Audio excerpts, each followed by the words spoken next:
Everybody, and welcome to a special edition of Tigers Tonight, our summer series entitled Why I Coach. And we have the pleasure of being joined today by University of Memphis women's basketball coach Katrina Merriweather. Coach, thanks for joining us today. Hey, thank you for having me. Good to see y'all. Thank you. So, Coach came to Memphis after spending how long were you at Wright State? Save me from my math this morning. It's all right. 11 years, 6 as an assistant and 5 as a head coach. And prior to that, she was at Purdue and Cincinnati and played at Cincinnati and also spent a year at UIC. So before we get into the hard questions, I have to hear about the Silver Labrador Bailey. Well, hopefully you don't hear Bailey barking. Don't worry, I got 2 cats. You'll probably see one of them during this. So that makes me feel better. So we decided as a staff that we needed a dog, and it was supposed to happen after our 2019 championship at Wright State. And I kind of messed around, kept trying to find one, couldn't find one, kept trying to adopt one. Then this pandemic hits and everyone wants a dog. So every dog I find, it's gone 72 hours. So one of my former players is actually my video coordinator now, Mikkel Miller, finds this awesome breeder on Facebook. And I go take a look. No one in my family has ever had a lab. We've had dogs my whole life, but never a lab. And there's this litter, 4 chocolate and 4 silver. And I picked up Bailey and she falls asleep in my arms. I'm like, this is my dog. And so that was about 2 years ago.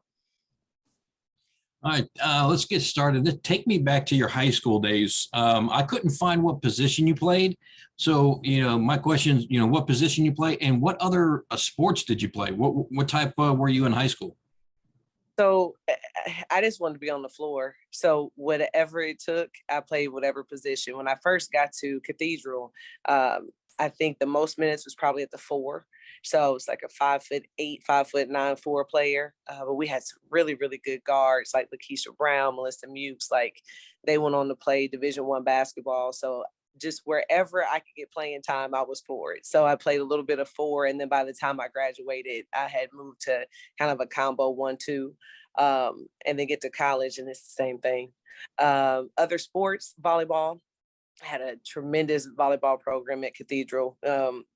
State champions after me, but we made it to the state championship game like my senior year. Severely impacted my recruiting basketball wise because we played all the way into November.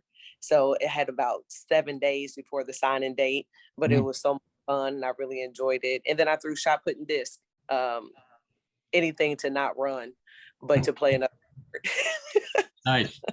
And you talk about the recruiting process back then. What were some teams that were on you and what ultimately led you to pick Cincinnati? Well, honestly, I have an AAU teammate since I was 12 years old, and we're still really good, or much more like sisters and family now. And we took that visit together, kind of looked at each other and was like, we like it here. And that's how that happened. It was very simple, very clean. And like I said, I only had time for one official visit. So that was the one that I took. But UIC, which I ended up working at later, New Mexico State, just a lot of MAC and Horizon League type schools. But Oscar Robertson had gone to Cincinnati, who was my grandfather's teammate. And then Cheryl Cook, who is a legend in Indiana, went to Cincinnati. So I think that helped just a little, that there was some familiarity there as well, and just fell in love when I went there. And thinking back in those times, I think, we're about the same age. We had, I guess, a CD player. What was in your CD player? What'd you listen to back then? Well, it was my thing to walk in the morning from my apartment to class with my CD player that you had to hold upright because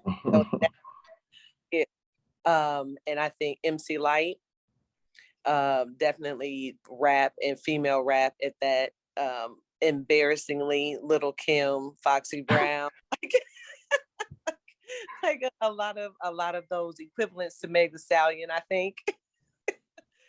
So definitely rap. I was kind of an R&B girl eventually, but early on in getting ready for practice and all that good stuff, you needed as much get up as you could find. And do you have to, the kids that you coach now, do you have to teach them about the what you listened to in the past, or do they know about it? It's kind of cool. 90s music was so classic, and I know I'm biased, obviously. I feel like a lot of our players remember a lot of that music, even Aaliyah, Brandy, Monica, that were all about the same age. Like Keisha Cole, like that music, I think that they're very in tune with it. And of course, we always tell them it's the best music anyway. So then they go take a listen and they agree. Now you're in college. You're playing for Cincinnati. What do you remember most about the? I think you played Memphis 3 times. What do you remember about those games? Oh, I remember Tamika Whitmore and LaTanya Johnson. And they were a couple years older than me. And I remember my same teammate I talked about earlier, Tammy Douglas, who's now Tamara Chappell, hoping that we wouldn't get in the game because Tamika was so freaking good.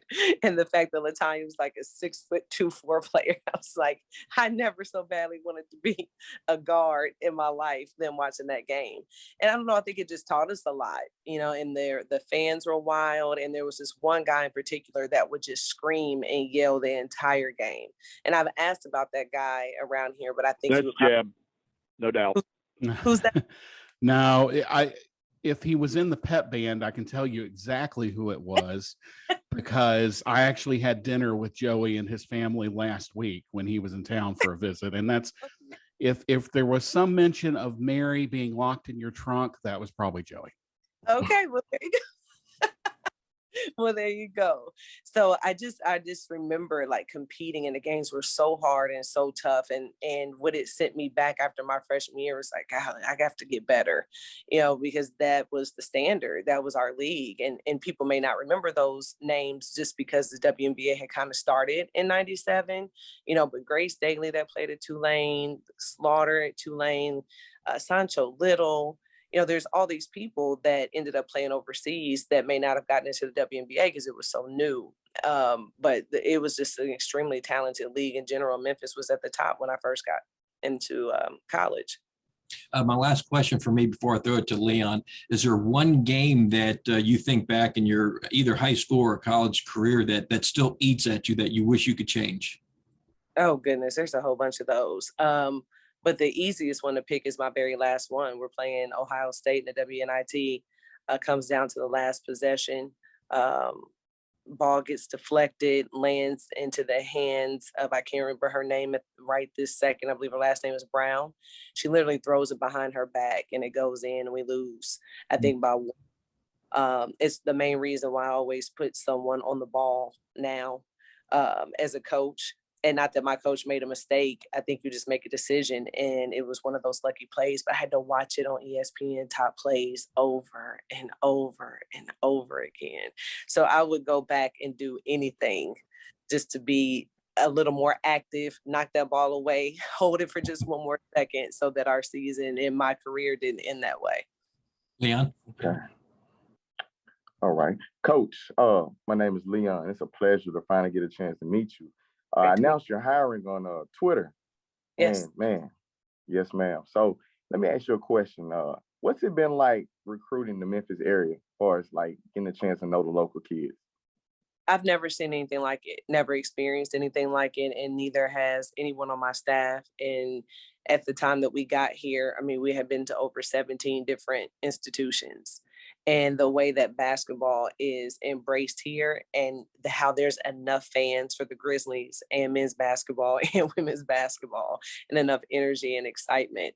This is the only place I've ever been where you can pull in a extremely talented player and offer them a scholarship and they cry. Just the idea of staying at home and playing at Memphis. And honestly, I just have never seen anything like it. And even when you are at Cincinnati, and I think we had a ton of pride, but you could still go to the stores and you would see Ohio State stuff. And here we are in Memphis, and I don't care how far west we are and all those excuses people make. Like, I haven't seen one bit of orange anywhere on around campus, or anything like that. And it just, it's more than I could ever imagine. There's just so much talent that's right here. And the fact that they want to stay at home is really special. Yes, ma'am. As you speak on special moments, one of your first recruits, Serena Lee. Yes, ma'am. Explain to me to the fans, what do you feel like she's going to bring to the program? Oh, plenty of energy. She has an amazing personality.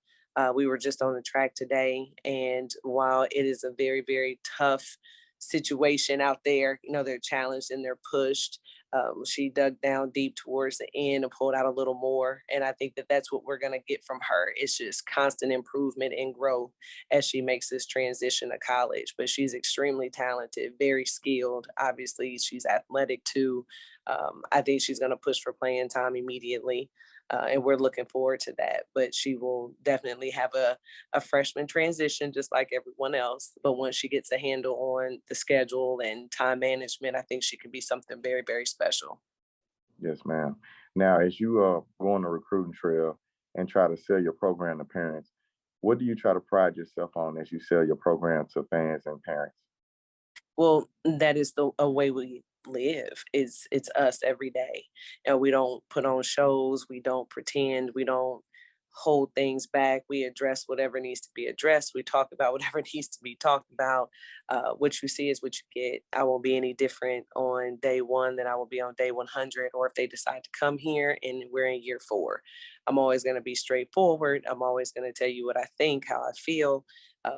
I think that we have an open line of communication with our players where they can come in and do the same thing, and we can always get to the bottom and resolve things together.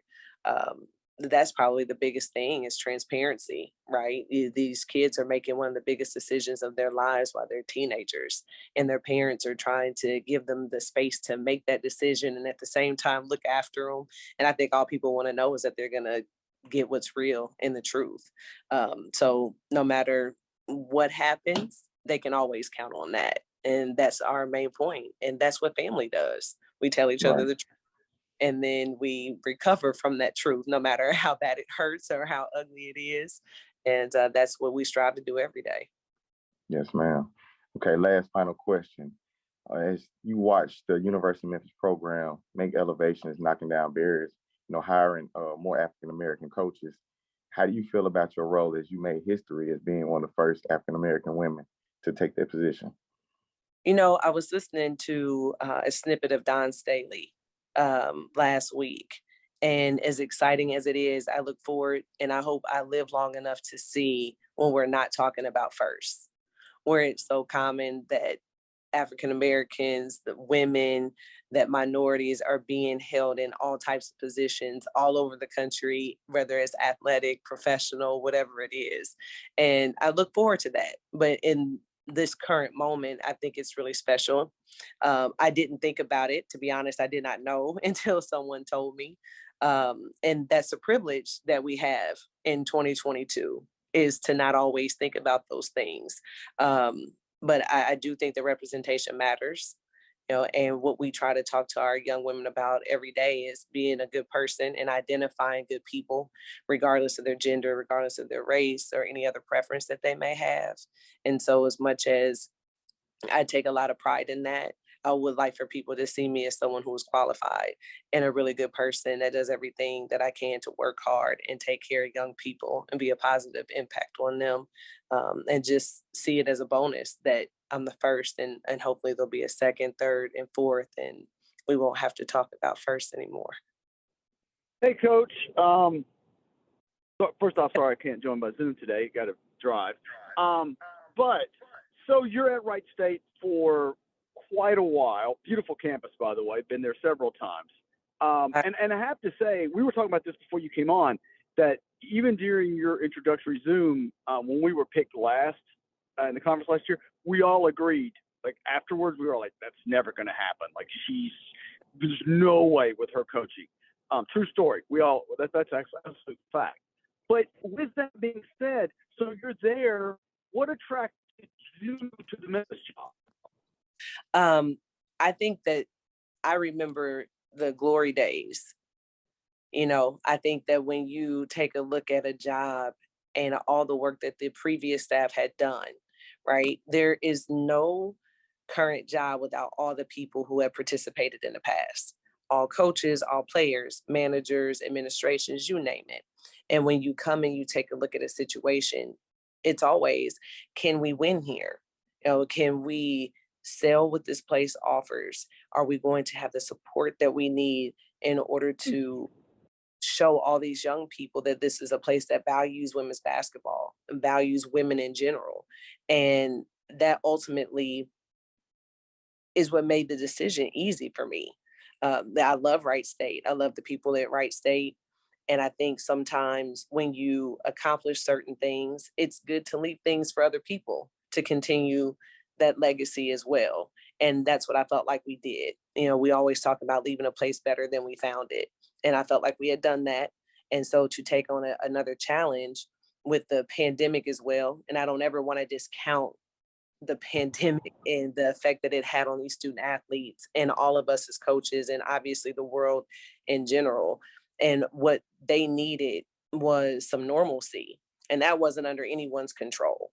And so just the ability for us to have fans, for the investment to be there in marketing and communications and to keep people in the stands, all these things were conveyed during the interview process. And so it was going to take a place like Memphis, right, for me to leave a place where we had been so successful.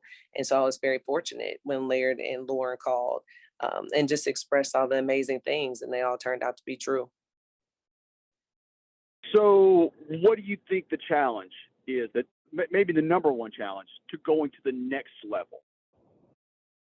The number one challenge, I think, going to the next level for us is just consistency, right? Like everyone's really energized and excited, and we can't be complacent. And that was part of our conversation on the track this morning, right? We just come off of a holiday weekend. They had 3 days off, and we had to talk about what championship teams look like. And championships are not easy, and they take a lot of work, and they take a lot of consistency. And so I think that the mentality, this isn't about resources. We have resources. This isn't about support. We have that.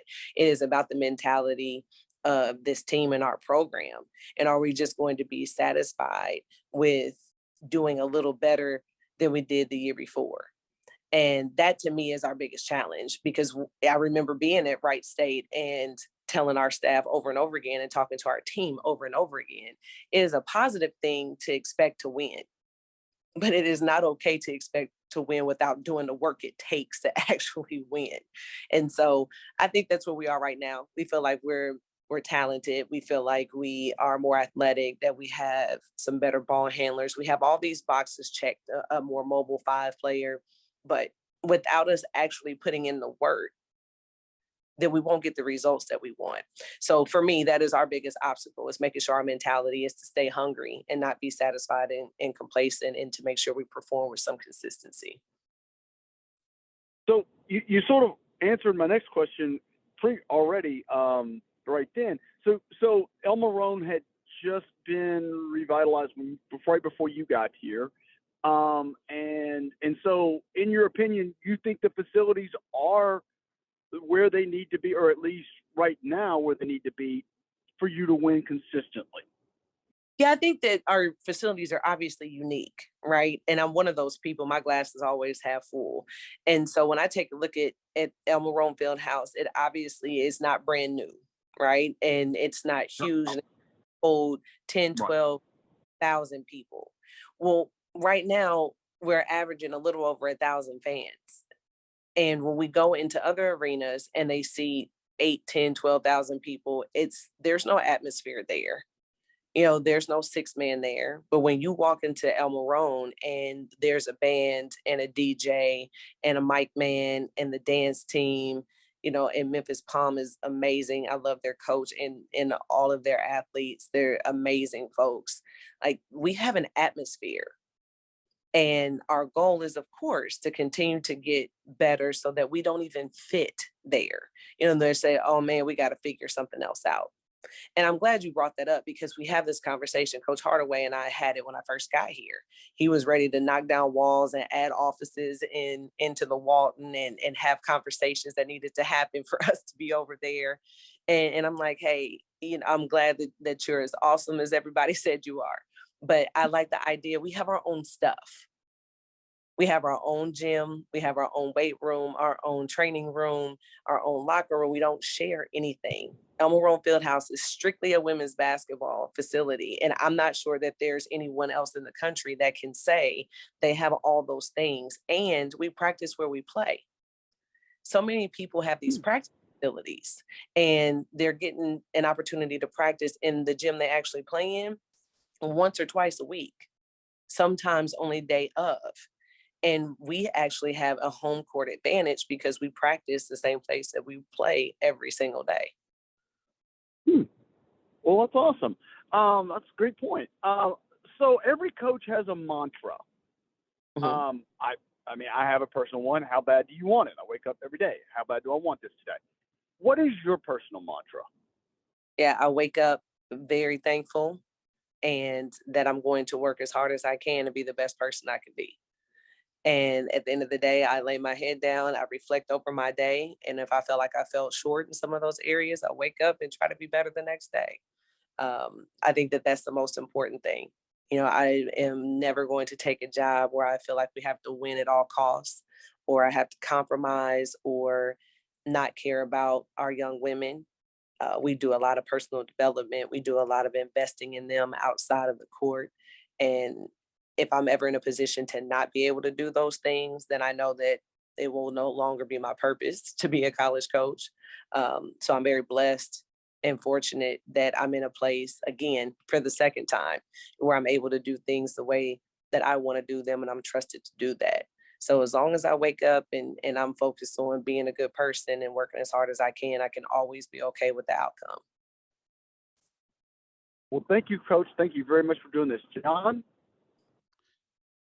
Just a couple questions for you. So, you know, everybody says, oh, basketball was in my blood, but that's probably truer for you more so than most people. Talk a little bit about the family and your dad and what that organization has meant to you. Oh, everything. I mean, my father doesn't have that organization, and I'm not surrounded by all those phenomenal players. And my grandfather, you know, who was such a huge impact on my dad. I think all those things are uniquely divine for me to be able to coach right now. You know, like if those Yeah. things happen, I don't think that I'm doing that. My great grandmother passed away when I was 9 years old. I'm not so sure if she hadn't passed away that I ever would have touched the ball because it was ponytails and dresses and lacy socks, you know, and everything else, you know, so it reminds me that there's a plan and it's not yours and you just don't have to try very hard when things are just meant to be. And so I'm incredibly thankful. I know I'm not who I am, not just without my dad. And I talk about my dad a lot because he's a basketball guy. But I always say my dad taught me everything about basketball, but my mother made sure I didn't quit. Because my dad believes in Russian training, is what we call it. He will have you do one move 100 times instead of 100 moves one time. And I wanted to quit in that first 3 years. So many times. And here comes my mom. Your dad loves you. He just wants you to be great. Everything is okay, you know? And that program, I mean, some of my best friends came through that program. They're my sisters. They're my support system. That's why I have people to hire, right? A lot of these, Devin, my director of basketball operations, Ashley Barlow, like all those folks came through the family. So, I mean, I don't know where I am without that organization. Well, for those who don't know, maybe tell a little bit about, I mean, if you don't follow AAU basketball, especially, you may not know that reference, but tell everybody a little bit about what I mean when I say, well, I mean, I guess it is literally for you, the family, but just kind of the general organization, the family. Yeah, well, I'll tell you the really cool part. When I first started playing, we were the West End Girls, which was a local catering business in Indianapolis. And then we were also the Bedford Riverside Pistons. So William Bedford, playing for the Pistons at the time, must have bought our t-shirts. My dad was, again, in Phoenix with him. My grandfather was his agent. And so in their minds, this is all full circle, right? So a few years after that, my dad decided to name it the family. And that's just the concept that he felt like was more important than the hot shots or, you know, the shooters or anything like that. So in the gym on any given Sunday, there could be 150 girls broken into time slots. And I mean, and it's strictly offense. My dad cares nothing about defense. He is the exact opposite of me. So thank God I had the college coach that I did that taught me a little bit about defense. So we just worked out. And then at the end of every workout where we did all these offensive moves, we would just end with scrimmages. And then you would start the day at 10 and it would end at 8. And you could stay all day if you wanted, or you could come in for your age group, or you could mentor the group younger than you, or you can get mentored by the older ones. And it was just a really unique situation. And he has never had tryouts in the 30 years that he did it. If the kid walked into Riverside or Watkins or any of those gyms and they wanted to be on a team, he figured out how to put them on a team. And it really was for the inner city kids in Indianapolis who often got cut from a lot of the other programs. And then boom, all of a sudden looks up, and in 2001, he has Shira Eli, who goes to Tennessee and is the Naismith, and Amber Harris and Tashia Phillips, #1 players in the country in 2006 and 7, and Skylar Diggins. You know, like you have, and he ends up coaching all these awesome players. And it obviously propelled my coaching career. You know, and I do think a lot of the opportunities that I was given early had to do with the idea, well, maybe if Trina is around, like we like her and she's got some potential, but maybe these relationships that she's built with all these kids all these years will help us in recruiting. And it did. And so there's just another way that the family helped me just propel my career in coaching. So again, it means everything. Youth mentoring organization, more than basketball, hundreds of kids that got opportunities to play in college. It was really, really special. So you played for Laurie Pirtle at Cincinnati. Of course, you coached with Mike Bradbury at Wright State. Maybe other than those two, who are some of the people in the profession? You know, we not to get off topic here, but we talk. I don't think people understand how small of a world basketball can really be, and everybody knows everybody, and everybody talks to everybody else. So maybe outside of, obviously, I know Laurie is going to have a great, impact on you and Mike, but maybe who are some of the other coaches that you maybe pick up that phone and call when you're having a tough day, or hey, have you ever seen, who are some of the other people that you kind of interact with a lot and have meant a lot to you? Well, Christy Curry, who was the head coach of Purdue at the time, her and I still talk quite a bit. Michelle Clark-Hurd at Cincinnati, because we met when she was an assistant at Cincinnati, and she has been, if there's been anyone who has shown me how to treat alums, it has been her. She literally has healed that program, because we obviously had our feelings after, Laurie left Cincinnati, and it has single-handedly guided how I have treated all the alum from Memphis. And so she has been a great mentor in that way. Kevin McGuff, at Ohio State, Keela Whittington, who's at St. Francis, was the very first coach to reach out to me when I got to Purdue. I think that I had encountered a lot of people that knew that I was getting opportunities that I maybe hadn't worked to deserve yet. And so that circle of people is very small.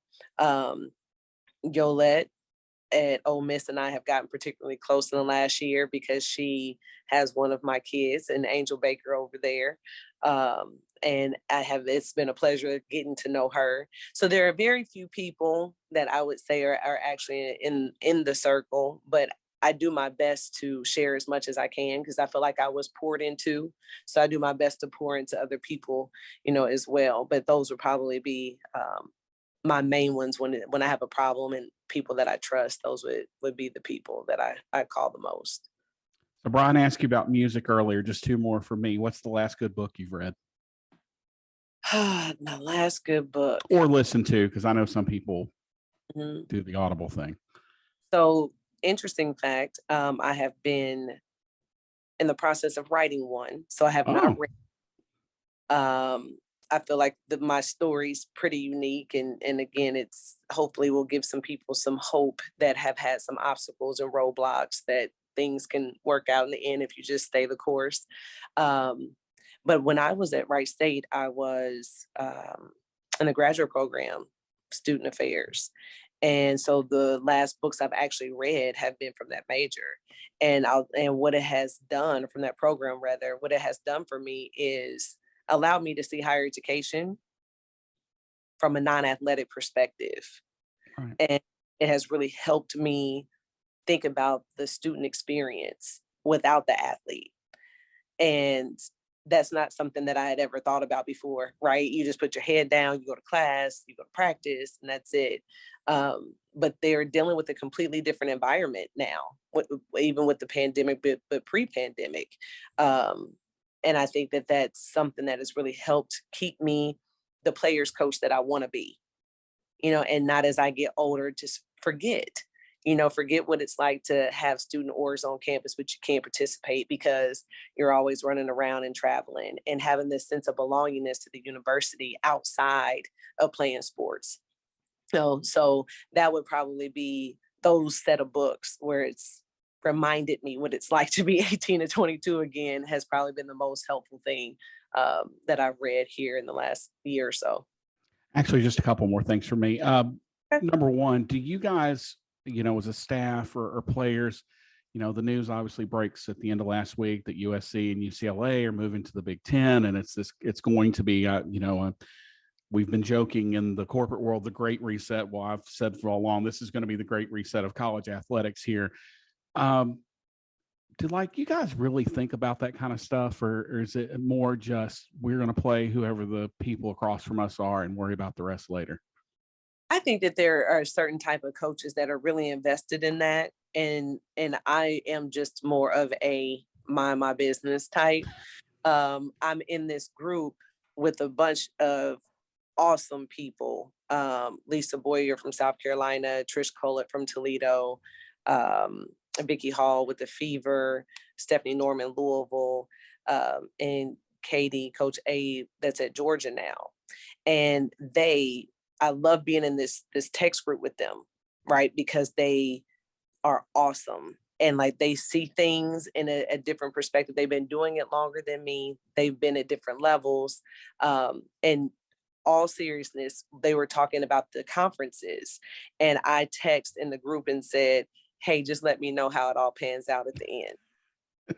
Right? Because in my head, I'm like, I don't have the capacity to jump on this, but I do read and I learn a lot from them, and from, again, those type of groups that I'm a part of. Women of Color has a group that is amazing. A bunch of women, Black women in this profession, that are talking about issues that directly impact and affect us. So I think that we just, I take in the information. I don't spend a lot of time thinking about it. I think it's so football driven anyway.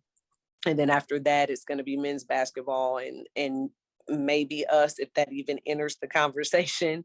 So I just don't spend a lot of time with it. So, and finally, I know the interview process had to be awful and long and arduous. You had to dig really deep into your Rolodex. Talk about your latest addition to your staff. Yeah, that when I took a look, what I did was, after Tennille, and it's really important to me that I talk about this a little, that Tennille and I have been friends for almost 20 years. And I knew when I hired her at Wright State that if Satia Messer, her teammate and roommate from Arkansas, got a head coaching job, that she was going to go. So I knew before Tennille knew that she was going to Central Florida.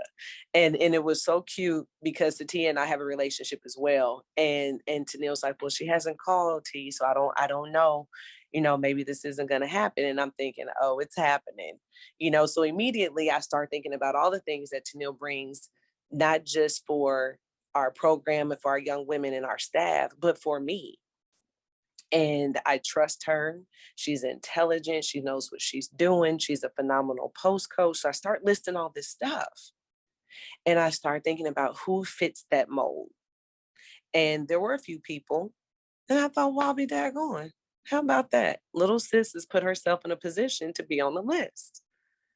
And it wasn't as easy as people think. I picked up the phone because we have a great relationship. And I didn't want to lose that because we work together. We're 14 years apart, so we see the world very differently. And so I want to make sure that I have a little sister at the end of this.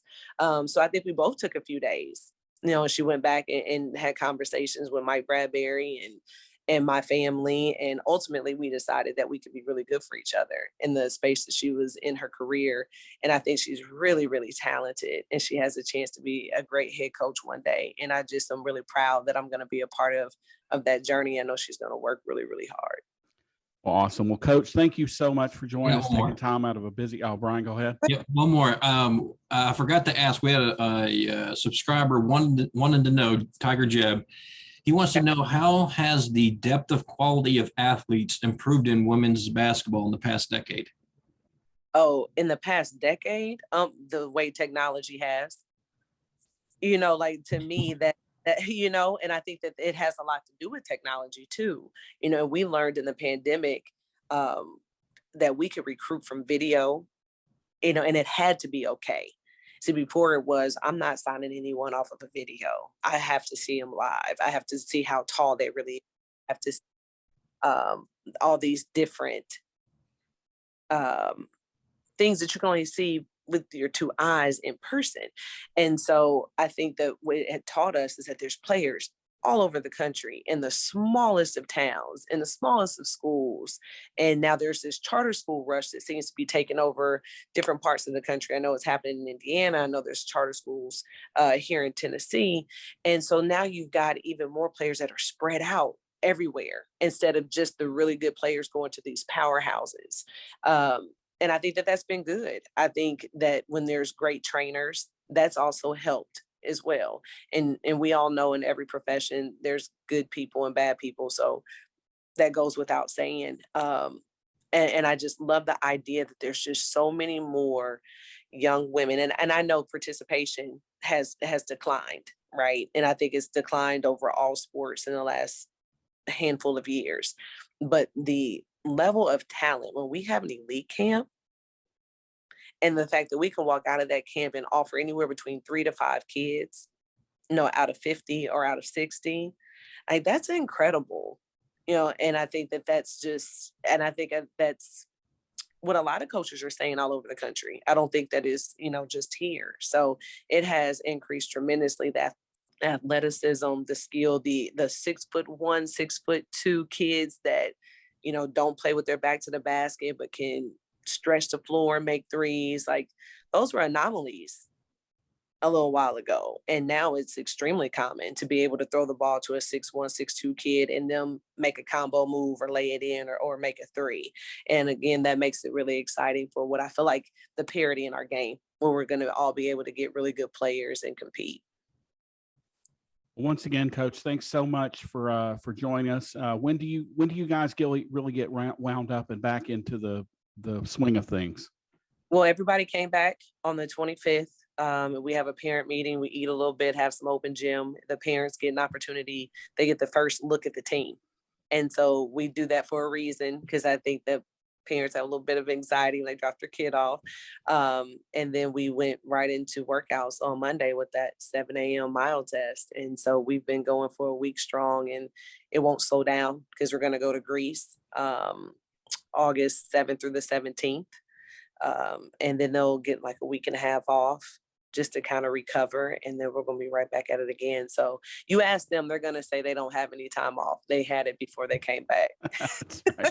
All right, Coach. Well, thanks a lot for joining us today. We really appreciate your time, and I can't wait to hear all about Greece when you guys return home. Well, thank you. And I appreciate y'all having me. No problem. Thank you, Coach. Thanks, Coach.